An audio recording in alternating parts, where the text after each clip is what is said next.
మామూలుగా అయితే సంగీతాన్ని గురించి శోభ గాని, అంటే వీళ్ళ మదరు శోభా చంద్రశేఖర్ గాని, లేకపోతే వీళ్ళ నాన్న చంద్రశేఖర్ అనేక ఇంటర్వ్యూల్లో కూడా సంగీత మా కోడలు గాదు, మా కూతురులాగే. ఎందుకంటే వాళ్ళ కూతురు చనిపోయింది చిన్నప్పుడు.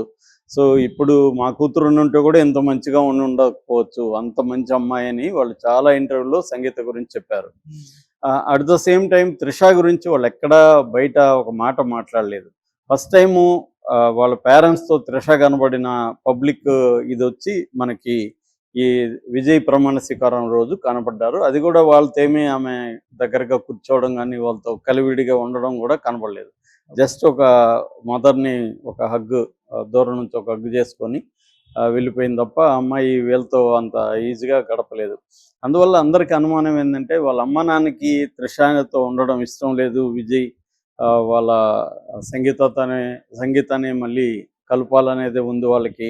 రెండోది మనవడు, మనవరాళ్ళున్నారు. వాళ్ళతో కూడా అటాచ్‌మెంట్ ఉంటది అన్న ఇది ఏర్పడింది.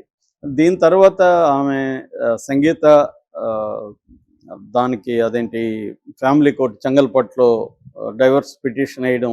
అది కూడా ఎలక్షన్ ముందేయడం అనేది విజయ్‌కి చాలా తలనొప్పి కూడా. దాని ఎనిమీస్ కూడా ఉపయోగించుకున్నారు.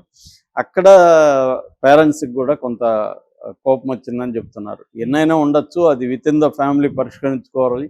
ఇప్పుడు ఆయన ఎలక్షన్‌లో పోటీ చేసి సీఎం కావాలనుకుంటుంటే, అతను మంచి కోరుకోవాలి గానీ, అతను చెడ్డ కోరుకోకూడదు. ఆమె వెళ్లి ఇలా వేయడం అనేది కరెక్ట్ కాదనేది వాళ్ళు ఫస్ట్ టైము తల్లిదండ్రులు కూడా హర్ట్ అయ్యారు ఆమె వల్ల అనేది చెప్తున్నారు. అంటే విజయ్‌కి ఆమె ఇష్టం లేకుండా విడిపోవచ్చు కానీ, విజయ్‌కి అది పెద్ద నష్టం జరిగే చర్య అని తెలిసి కూడా అప్పుడెళ్ళి చేయడం. ఎందుకంటే విజయ్‌కి ఆల్రెడీ ఒక పెద్ద దెబ్బ కరూరు తొక్కిసలాటలో 41 మంది చనిపోయారు. హ్మ్. రెండవది ఇది. ఈమె వేయడం వల్ల త్రిష ఇష్యూ బలంగా ముందుకొచ్చింది. ఆమె గాని సైలెంట్‌గా ఉనుంటే త్రిష ఇష్యూ అంత ముందుకొచ్చేది కాదు.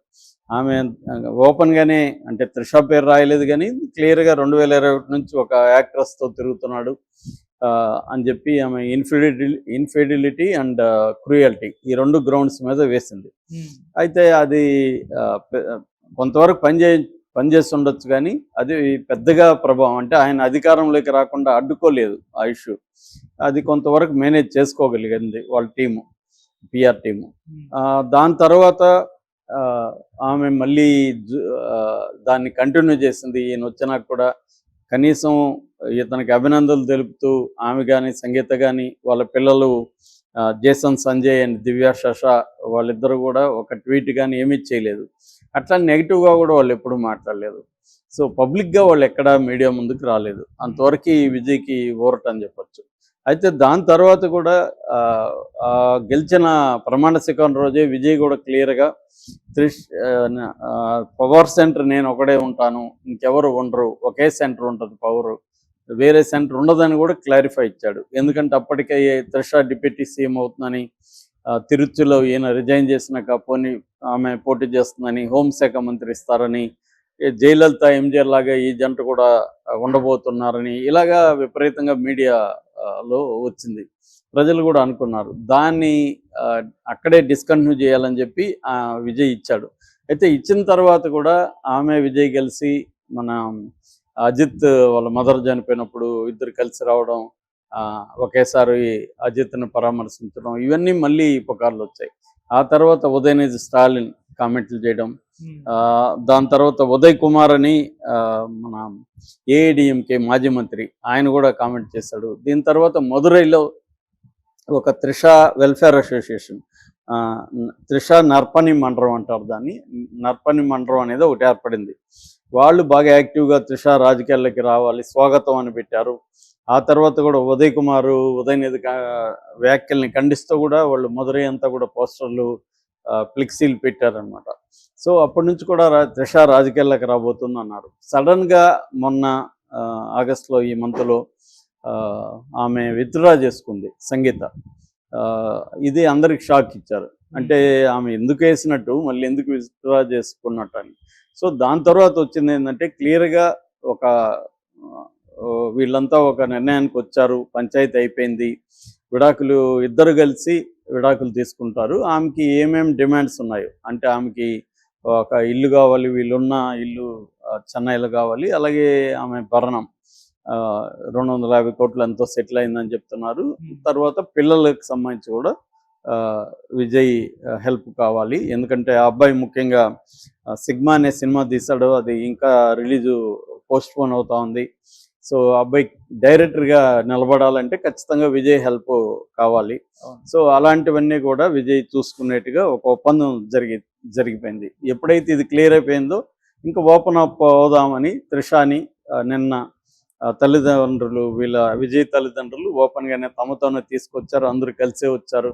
ఆమె వాళ్ళతో హాయిగా నవ్వుతూ మాట్లాడుతుంది. ఈ లోపల విజయ్ మామూలుగా ఆయన సెల్యూట్ చేస్తే ఈమె సెల్యూట్ని ఆయన సెల్యూట్ని కలిపి వీళ్ళు త్రిషాకే సెల్యూట్ చేశాడు అని వాళ్ళు తమిళ మీడియాలో పెడుతున్నారు. సో ఏదేమైనా నిన్న అయితే క్లియర్గా అర్థమైపోయిందంటే తల్లిదండ్రులే ప్రకటించినట్టే లెక్క. అది వాళ్ళు ఏమీ ప్రకటన ఇవ్వకపోయినా విజువల్గా అది ప్రకటించినట్టే. వాళ్ళిద్దరూ మాకు త్రిషానే కోడలు అనేది వాళ్ళు ఆమోదించినట్టే. లేకపోతే వాళ్ళు ఎందుకు కలిసి వస్తారు? ఇప్పటివరకు రాలేదు పబ్లిక్లో, ఇప్పటివరకు ఇలాగా వాళ్ళు ఎక్కడ కలిసి బహిరంగంగా కనపడింది లేదు. ఓన్లీ ఇందాక చెప్పినట్టుగా ప్రమాణ స్వీకారంలో మాత్రమే. అక్కడంటే అందరూ ఉన్నారు, అక్కడ వచ్చారు. కానీ వీళ్ళు సపరేట్గా ఉండడం, వాళ్ళతో కూడా హ్యాపీగా ఆమె ఉండడం అంటే క్లియర్గా త్రిషాని పెళ్లి చేసుకోవాలి అని విజయ్ డిసైడ్ అయిపోయినట్టుగా తెలుస్తుంది. ఎందుకంటే నేను చాలాసార్లు కూడా చెప్పాను, ఆయనకి రాజకీయాల్లో ఇది ఒక ఇబ్బందిగా మారుతుంది. త్రిష పెళ్లి కాకపోతే ప్రతి ఒక్కడుగా కామెంట్ చేస్తాడు. అదే భార్య అనుకోండి ఇంకా ఎవడు కామెంట్ చేయడు. సో అందుకని వాళ్ళిద్దరు కలిసి నాకు తెలిసి త్వరలోనే జాయింట్గా వాళ్ళిద్దరు కలిసి విడాకులకి అప్లై చేస్తారు కాన్సెన్సస్తో. విడాకులు కూడా వితిన్ 6 monthsలో వచ్చేస్తుంది ఇద్దరు కలిసి చేసుకున్నప్పుడు.